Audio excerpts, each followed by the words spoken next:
போல் எல்லாருக்கும் மேரி merry Christmas. எல்லோரும் நல்லா இருப்பீங்கன்னு நினைக்கிறேன். இன்றைக்கி எல்லோரும் கிறிஸ்மஸ் நல்லா செலிப்ரேட் பண்ணியிருப்பீங்கன்னு நினைக்கிறேன். எனக்கு வந்து வெளில போகிறதுனா ரொம்ப பிடிக்கும். ஸோ அதனால் இன்றைக்கி சர்ச்சுக்கு போயிட்டு எங்கேயா வெளில போகலாம் அப்படின்ட்டு நான் கேட்டேன் ஹஸ்பண்ட் கிட்ட. 2 பேரையும் தூக்கிட்டு எங்கே போகிறதுன்னு ஃபஸ்ட்டு யோசித்தோம். அப்புறம் சரி ஓகே, சரி இன்றைக்கி ஏதாவது வெளில போயிட்டு வந்தால் கொஞ்சம் எனக்கு ரிலாக்ஸ்டாக இருக்கும் அப்படிங்கிறனால எனக்காக சரி ஓகேன்னு சொல்லி கூட்டிகிட்டு போனாங்க. சேப்பல் கூட்டிகிட்டு போனாங்க. சேப்பல் போயிட்டு அப்படியே வெளில ஃப்ரோசன் மால் போனோம்.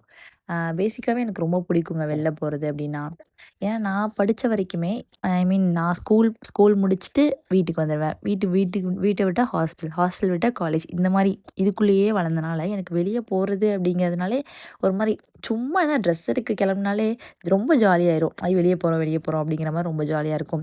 நான் எங்கள் வீட்டில் இருந்த வரைக்குமே வந்து வெளிலலாம் பெருசாக போனதே கிடையாது. ஆஃப்டர் மேரேஜ்க்கு அப்புறம் தான் நாங்கள் வந்துட்டு வெளில ட்ரிப்பெல்லாம் போய் கொடைக்கானல், மூணார் இந்த மாதிரிலாம் வந்து ஆஃப்டர் மேரேஜ்க்கு அப்புறம் தான் போயிருக்கோம். ஹஸ்பண்ட் தான் கூட்டு போனார். அது வரைக்குமே நான் வெளிலலாம் அதிகபட்சம் வேளாங்கண்ணி போயிருக்கோம், டூர் போயிருக்கோம். அதுவுமே கிட்டத்தட்ட 10, 12 வருஷத்துக்கு மேலே ஆயிடுச்சு அங்கே போயிட்டு வந்தேன். ஸோ வெளிலலாம் போனதில்லை. அதே மாதிரியுமே எனக்கு ஆஃப்டர் மேரேஜ்க்கு அப்புறம் தான் எனக்கு சாப்பிட்றதுனா இவ்வளோ பிடிக்கும் அப்படிங்கிறதே வந்து எனக்கு ஆஃப்டர் மேரேஜ்க்கு அப்புறம் தான் தெரியும். ஏன்னா பெருசாக வெளிலலாம் கடையிலலாம் சாப்பிட மாட்டோம். வீட்டிலேயே என்ன வேணுமோ வீட்டிலேயே செஞ்சு கொடுப்பாங்க, வீட்டிலேயே சாப்பிடுவோம் அவ்வளோதான்.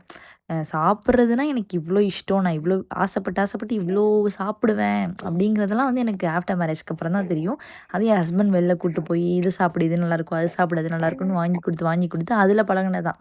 இப்போ நானே வந்து விடாம எனக்கு நீ அது வாங்கி கொடு, இது வாங்கி கொடுன்னு ஃபோர்ஸ் பண்ணி வாங்கி கொடுக்குற அளவுக்கு என்னை சாப்பிட வச்சு டெம்ப்ட் ஏத்தி வச்சிருக்காரு. உங்கள்ல யாருக்கு இந்த மாதிரிலாம் இருக்குன்னு கீழே கமெண்ட் பண்ணுங்க. இன்னொரு வீடியோல பார்க்கலாம். பாய்.